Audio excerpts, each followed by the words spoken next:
Sur ces étagères, les archivistes déposent délicatement des dessins, des textes d'hommage, collectés le matin même sur le site du Bataclan. Tous sont en mauvais état. Là, j'ai des hommages qui ont été mis sous plastique et qui ont pris l'humidité. Donc en fait, l'idée, c'est délicatement, ma collègue et moi, de couper les plastiques pour essayer de ressortir que le papier de façon à le laisser sécher complètement. Depuis un mois, des milliers de documents classés par lieu de fusillade sont stockés dans cette salle. Un des leitmotifs, c'est vraiment la tour Eiffel.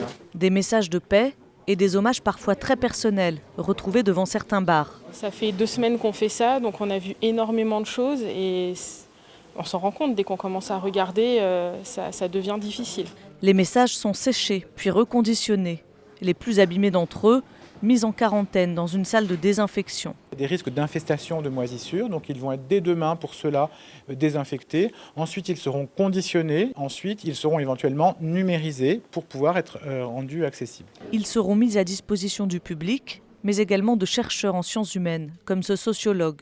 On a une sorte de trace de comment chacun a voulu avoir un geste à l'égard des victimes pour concrétiser ce qu'il ressentait, un sentiment de proximité. On retrouve la même chose que ce qu'on pouvait voir à Madrid en 2004, à Londres en 2005 ou même à New York en 2001. Dans un deuxième temps, les objets déposés devant chaque mémorial seront eux aussi collectés puis archivés.